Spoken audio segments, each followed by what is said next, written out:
The H1B Guy here, and today, the H1B Guy news for the week ending October 1st, 2021. Today I'll cover new fiscal year for USCIS, unused green cards, and Congress divided on infrastructure budget.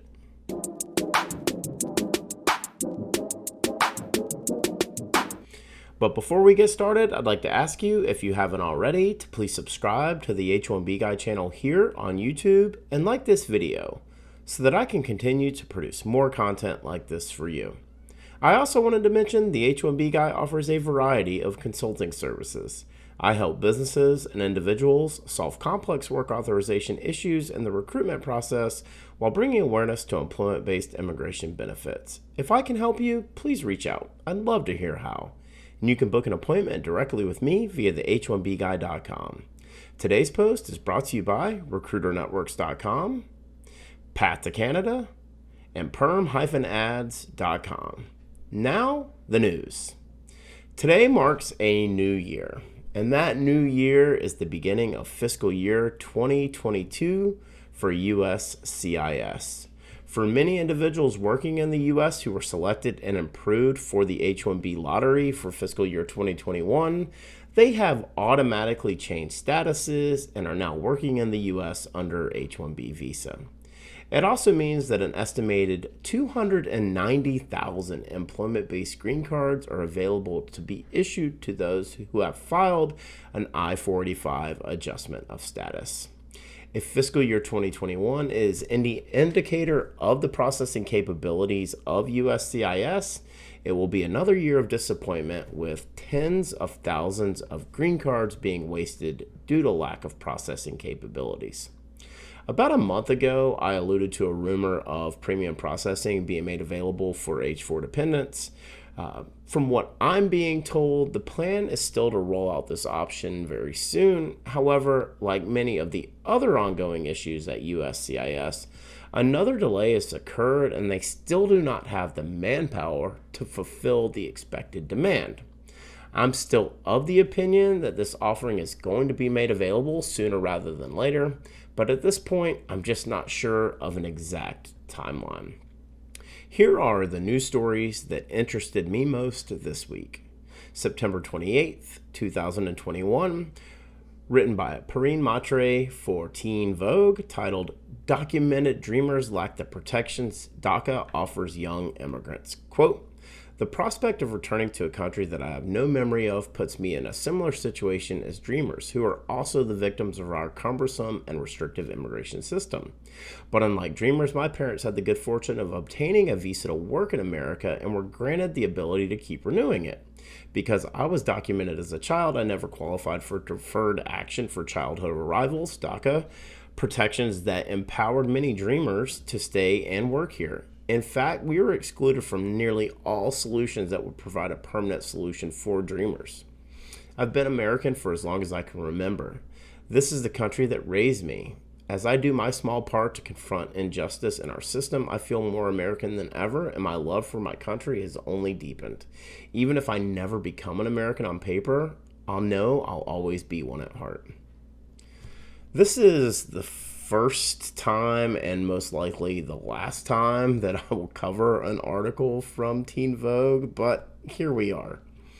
Perrine Matre continues to be so impressive with her advocacy and voice that she is providing for documented dreamers. Of course, she shared her experience with her testimony and her advocacy trip to DC during the Documented Dreamers Series Live Episode 4 and Episode 5. As has been a constant theme with the Documented Dreamers series, the majority of legal childhood arrivals who have been raised in the U.S. identify as American. Everything they know and remember is from the viewpoint of being an American. While there was hope that relief for documented dreamers would be included in the budget reconciliation, it has now become apparent that that isn't going to happen. At this point, the best options remain with advocacy efforts and awareness for America's Children Act or some kind of executive action. September 30th, 2021. In an article written by Michelle Hackman for the Wall Street Journal titled "Up to 80,000 Unused Green Cards for Workers Set to Expire Friday."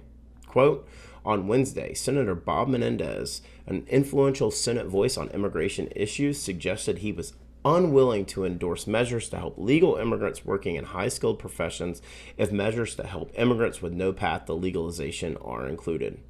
Meanwhile, Senator Tom Tillis plans to bring up a bill next week that would recapture any unused employment-based green cards over the past 2 years, a number he estimates would recover about 92,000 slots. Mr. Tillis plans to bring up the bill using a measure known as unanimous consent, but already 2 Republican senators, Senator Mike Lee of Utah and Senator Tom Cotton of Arkansas, have indicated they would object. Some Republicans prefer different methods to reduce the backlog. Mr. Lee has sponsored a bill that would lift the per-country caps and enable 7% of green cards a year to go to Indian immigrants, at least until there are no more qualified applicants from other countries. That solution wouldn't increase the overall number of green cards awarded in any given year, and some Republicans oppose such an increase. Without a change in existing law, the backlog could grow next year. Wasn't Senator Menendez the same senator who introduced the U.S. Citizenship Act of 2021 that included the following text? Section 3402 addressing visa backlogs, non-citizens who are beneficiaries, including derivative beneficiaries of an approved immigrant petition bearing a priority date that is more than 10 years before the non-citizen's application for admission as an immigrant or adjustment of status. Or Section 3403, eliminating employment-based per-country caps. So if I'm interpreting this correctly, Senator Menendez only cares about high-skilled immigrants if provisions for a pathway to citizenship for undocumented immigrants are included. This is the same senator handpicked by the Biden administration to introduce a day one agenda item. Ironically, a Republican senator is seeking to introduce a recapture bill of unused green cards from the last 2 years under unanimous consent, but doesn't have complete Republican support to do so. What a mess. The interesting thing here is that the word could that was used at the very end of the article. It says the backlog could grow next year. And that's just simply incorrect. The backlog will grow next year. What a mess this is. There's so much division amongst both parties. It's dizzying just trying to decipher what, if any, immigration reform is going to happen before the end of next year. Which leads me to September 30th, 2021, written by Steve Israel for The Hill, titled 5 Reasons Why This Week's Political War is Different from All the Others. Quote, first, most political wars are binary. Republicans versus Democrats, House versus Senate, Congress versus the president. Not this. No, this is more like a political world war in which everyone is fighting different battles on different fields with varying strategic objectives. Second, this war is different from others because of the intense polarization of the country.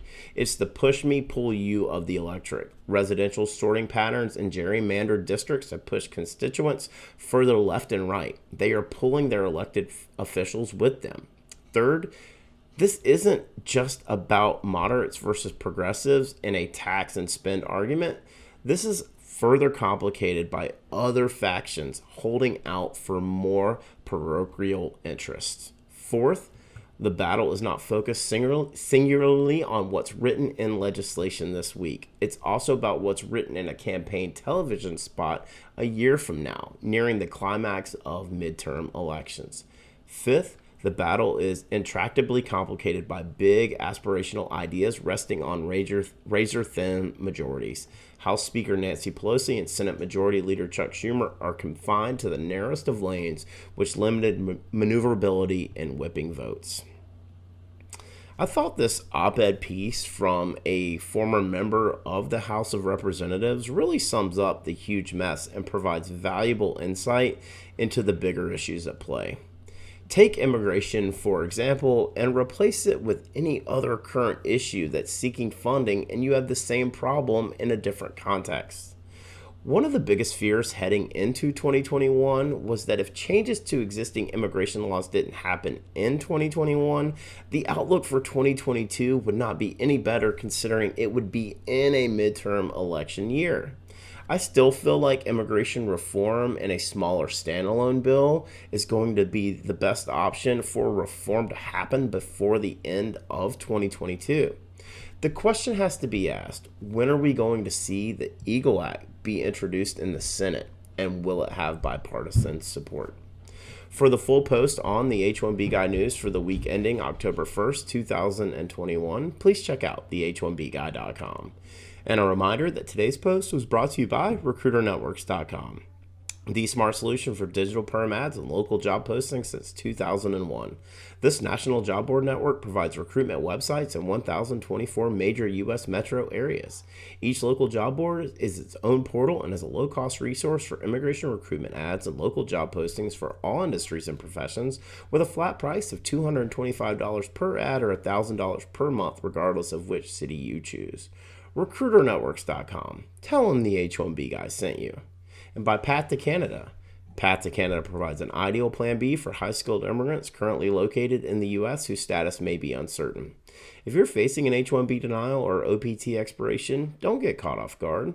Make sure you have a plan B, and Path to Canada is your answer. They will gladly help you navigate the process. And if you're interested in finding out more, please be sure to use the link in the video description below. And by PERM-Ads.com, the industry leader providing a seamless experience for employers and immigration attorneys navigating the complex PERM recruitment ad phase of the labor certification process. If you want to reduce your costs and overhead associated with PERM labor certification recruitment advertising, let PERM-Ads.com help you. Just wanted to ask you again to please like this video, subscribe to the H1B Guy channel here on YouTube, and click the bell for notifications so that you're notified anytime we post new content here to this channel. If you've made it this far, I just want to say thank you for taking the time to watch my video. I really appreciate your support. The H1B Guy, your global source for all things H1B.